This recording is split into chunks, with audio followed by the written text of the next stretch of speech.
to find somebody who can get close to Oswald. That's Jack Ruby. Jack Ruby has lots of connections with the cops. They all know him. And that police station was not sealed off. Lots of people could get in and out, including Jack Ruby. I think after the assassination, I think it's that night. I think they found him in his sister's apartment. She says he was making phone calls. And at one stage, he goes in the bathroom and throws up.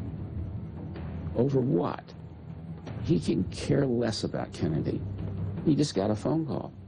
Jack, we want you to do something for us. What he now knows is, if I don't, I'm dead.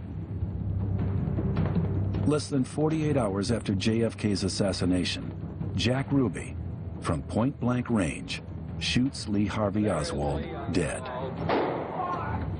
For some, Ruby, like Oswald, is not part of any mafia conspiracy, but simply a lone nut. I think that Jack Ruby believes he's doing the right thing in his rough and tough world. That guy shot the president. He deserves to be dead. And when he's tackled and pulled off, he's shouting, "It's me, it's Jack Ruby, you know me." And later tells one of the police, "I did it for you, you couldn't do it." It's very interesting that I think Jack thinks he's going to walk free a hero. He completely underestimates what he's done. He's ruined the case for history. He's closed off the chance of getting the real answers from Oswald, and he's forever embedded in most people's mind that it's a conspiracy.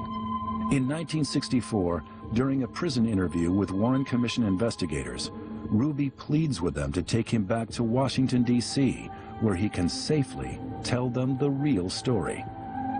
But his request is denied, and 3 years later, Ruby succumbs to cancer. There's a report about 5 minutes ago by the Dallas Police Department to all of its officers that the president had died. I was stunned. I couldn't believe it.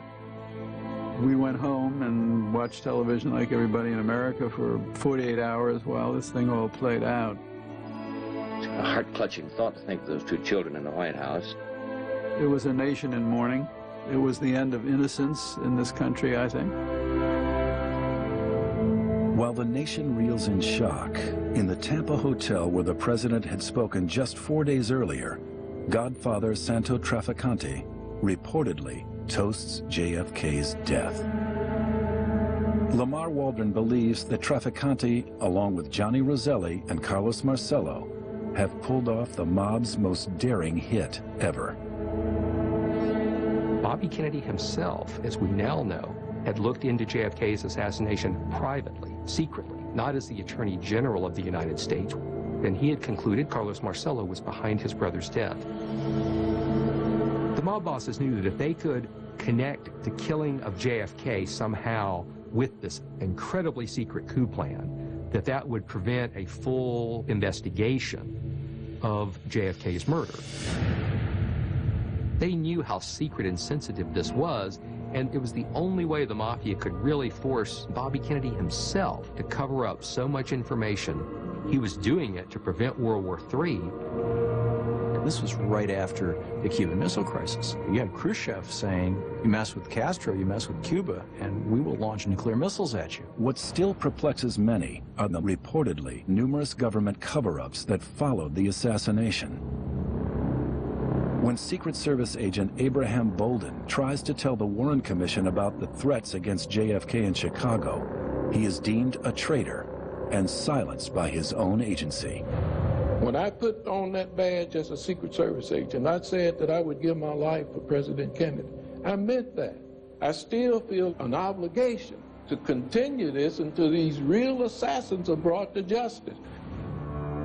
In 1986, FBI informant Jack Van Lanningham would say goodbye to his cellmate, Carlos Marcello. They sent me down, and he came down to see me off, and you can believe it or not, but he had a tear in his eye to see me go. I was glad that I was going.